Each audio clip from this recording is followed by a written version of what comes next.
हम इकट्ठे हुए हैं 18 अक्टूबर के अपने शहीदों को खराज अकीदत पेश करने। ये हमारे वो शहीद हैं जिन्होंने अपनी जानें कुर्बान की और कारसास के मकाम पर शहीद बीबी की हिफाजत की। दुनिया इस बात पर हैरान है कि जब बम का धमाका होता है तो लोग भागते हैं, कारसास पे जब बम का धमाका पहला होता है तो कारकुन भागते नहीं है, वो ट्रक की तरफ लपकते हैं और अपनी बीबी की हिफाजत के लिए जाते हैं। और फिर दूसरे धमाके में ज्यादा शहादतें होती हैं। ये जो एक वाकया था, एक दहशतगर्दी थी, एक सानिया था, उसको अगर आप गौर करें तो उसमें जो एक सबक है इस मुल्क के सियासी कारकुनों के लिए कि पाकिस्तान पीपल्स पार्टी के कारकुनों का अपनी क़यादत के साथ, भुट्टो खानदान के साथ जो ताल्लुक, जो मोहब्बत है, उसकी मिसाल नहीं मिलती।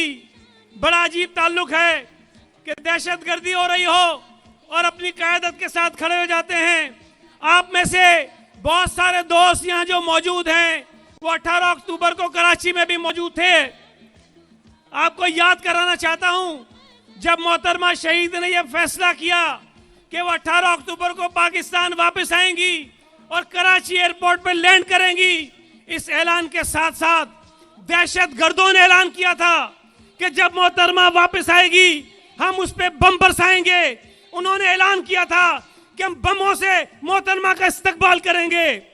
लोग खौफजदा थे कि जब मोहतरमा आएंगी तो अवाम कैसे आएगी, दहशतगर्दी के इम्कानात हैं, बमों के धमाके होने हैं। लेकिन हमारे कारकुनों ने, हमारे बहादुर कारकुनों ने उन दहशतगर्दों को यह जवाब दिया कि तुम धमकियां देते रहो, हम लाखों की तादाद में अपनी कायद का इस्तकबाल करने के लिए कराची की सड़कों पर मौजूद थे। यह कोई छोटी बात नहीं है। आज अगर किसी को पता चले कि फिलहाल रास्ते पर को 2 चोर डाकू बैठे हैं तो लोग गुजरते नहीं हैं। यह तो दहशतगर्दी और बम की बात थी। लाखों कारकुन कराची में पहुंचे थे अपनी कायद का इस्तकबाल करने के लिए।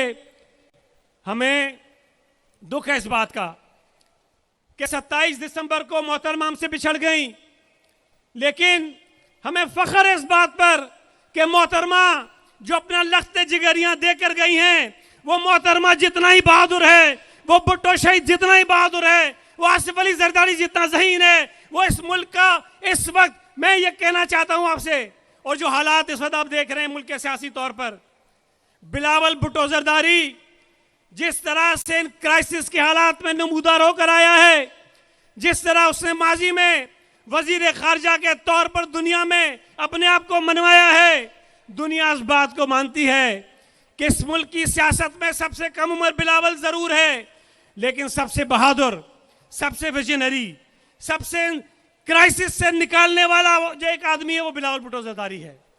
हमारी और आपकी खुशकिस्मती है कि अल्लाह ताला ने हमें पहले शहीद जुल्फकार अली भुट्टो जैसा लीडर दिया, हमें शहीद मोहतरमा बेनजीर भुट्टो जैसी लीडर दी, बीच में जब एक अरसा आया तो आसिफ अली जरदारी जैसा एक जीरक सियासतदान दिया, और हमारे पास मुस्तकबिल का लीडर बिलावल भुट्टो जरदारी है।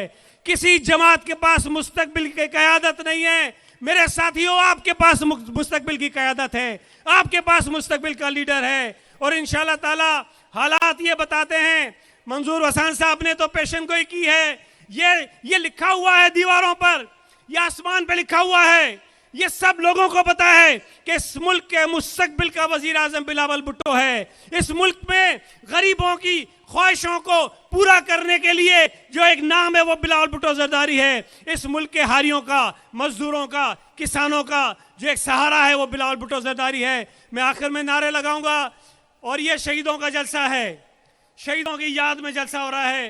भरपूर तरीके से नारे का जवाब दीजिएगा। जिंदा है बीबी, जिंदा है बीबी, मजदूर की बीबी, मजदूर की बीबी, हारी की बीबी, वकला की बीबी, वकला की बीबी, बहनों की बीबी, भाइयों की बीबी, जिंदा है बीबी। नारा भुट्टो।